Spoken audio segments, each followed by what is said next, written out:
Alors, bonjour, bienvenue dans cette troisième capsule sur la probabilité. Donc, je vais parler aujourd'hui de la réunion de deux événements, donc la probabilité de la réunion de deux événements. Pour parler de cette réunion-là, il est essentiel de bien reconnaître les types d'événements. Donc, le premier type, événement élémentaire, donc événement dans lequel il y a un seul résultat. Donc, dans une expérience aléatoire, on s'était dit, si vous vous souvenez bien, qu'il y a autant de résultats possibles que d'événements élémentaires, ou vice-versa. Il y a autant d'événements élémentaires dans une expérience aléatoire qu'il y a de résultats possibles. Ensuite, on a parlé de deux autres types, soit les événements qui, entre eux, étaient compatibles. Ça veut dire quoi? Ça veut dire que deux événements qui sont compatibles ont au moins un résultat en commun. Des événements incompatibles, c'est des événements qui n'ont aucun résultat en commun.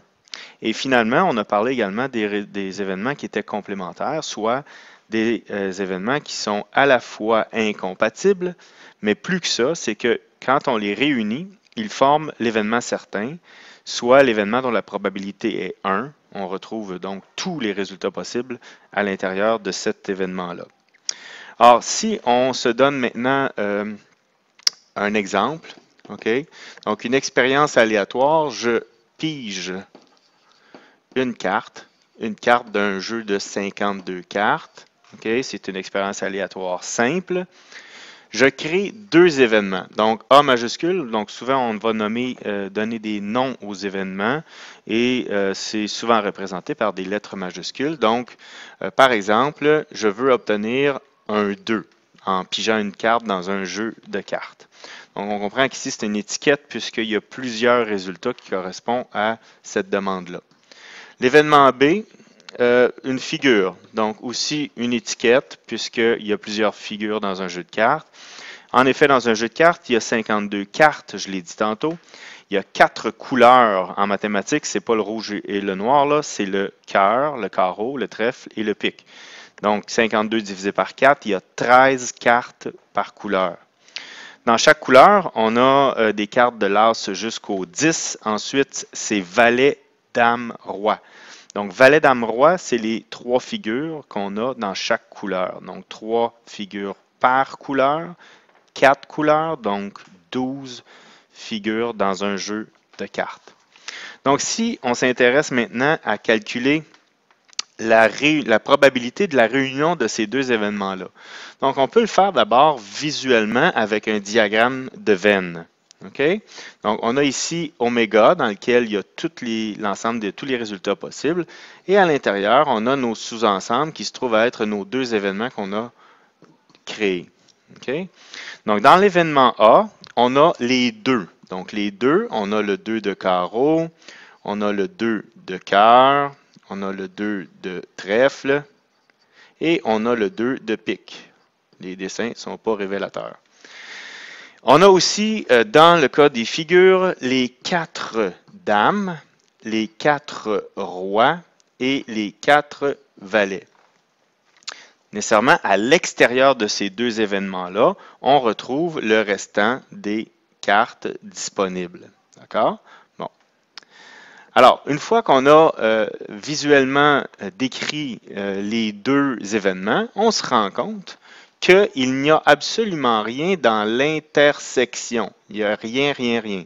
Donc, lorsque vous vous rendez compte que le premier événement, intersection, donc vous voyez le N à l'envers, donc ça c'est l'intersection que je viens de mentionner. Intersection B est vide, alors on peut dire que A et B sont incompatibles. OK? Incompatibles puisqu'ils n'ont aucun résultat en commun. Donc ça, c'est la situation la plus simple. Pourquoi? Parce qu'on n'a pas de danger de comptabiliser deux fois le même résultat. Donc on pourrait écrire ça maintenant. On l'a eu visuellement, on pourrait le décrire maintenant en notation. Donc la probabilité de l'événement A eu l'union avec la réunion de l'événement B, ça se calcule tout simplement de cette façon-là. Donc, la probabilité de l'événement A plus la probabilité de l'événement B, et c'est terminé. Donc, on a quoi? Bien, on a dans ce problème 4, 2, n'est-ce pas? Donc, 4 sur les 52 cartes, plus nos 12 figures sur les 52 qu'on a mentionnées.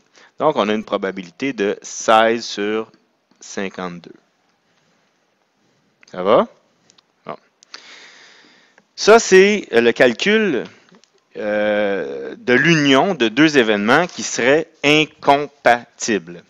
Maintenant, si on se donne deux autres événements, par exemple C, où est-ce que là, ce serait les cartes de cœur, et D serait les valets. Encore deux étiquettes, OK, qu'on peut représenter également, oups, pas aller trop haut, qu'on peut également représenter visuellement, ici, oméga. J'ai mes deux événements qui sont là, C et D.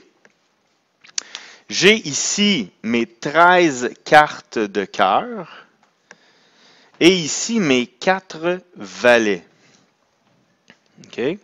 Mais le problème qui se pose, c'est que je comptabilise mon valet de cœur dans les 13 cartes de cœur et je comptabilise dans mes 4 valets le valet de cœur. Donc, il faut faire bien attention. Alors, à ce moment-là, quand on se rend compte de ça, on va aller ajuster à 12 ici, à 3 ici, et on va venir mettre notre valet de cœur ici. Okay? Donc, on peut d'ores et déjà savoir que la probabilité de l'union de ces deux événements-là, ça va être 12 ici, plus le 3 qui est ici, 15, plus le 1 qui est au centre, 16. Donc, visuellement, on peut déterminer que la probabilité de la réunion de ces deux événements-là donne 16 52e. Donc, quand on se rend compte, oups, ici c'est pas A, hein, c'est C inter D n'est pas vide, alors là, on dit que A, voyons, C et D, excusez-moi, C et D sont compatibles. Okay? Et c'est le danger. Okay? C'est le type d'événement qui est le plus dangereux parce qu'on peut oublier justement et comptabiliser deux fois, par exemple dans cet exemple-là, deux fois le valet de cœur, quand en réalité on devrait le faire qu'une seule fois. Okay? Donc, comment on va écrire ça? On va écrire ça de la façon suivante. Donc, la probabilité de C ou la probabilité de D, c'est égal à CF sur CP, qui est égal à la probabilité d'avoir l'événement C plus la probabilité d'avoir l'événement D moins la probabilité d'avoir l'événement C et l'événement D. OK? Donc, dans nos calculs, ça va se traduire comment? Bien, ça va se traduire par, ici, l'événement C qui était d'avoir les 13 cartes de cœur, 13 sur 52, plus l'événement B qui est d'avoir les valets, donc 4 sur les 52, moins notre valet de cœur qu'on a comptabilisé dans les deux événements, donc 1 sur 52. Et on va retrouver ce qu'on disait tantôt, donc notre 16 sur 52 comme probabilité de la réunion de ces deux événements-là. Donc, il faut toujours faire attention quand on est en présence de la réunion de deux événements. Le type le plus important à remarquer rapidement, c'est le type compatible. Donc, puisque ça peut réellement endommager, si vous voulez, le restant de la résolution de votre problème, il faut absolument éviter de comptabiliser deux fois la probabilité d'un même résultat. Donc, j'espère que cette capsule vous aura aidé.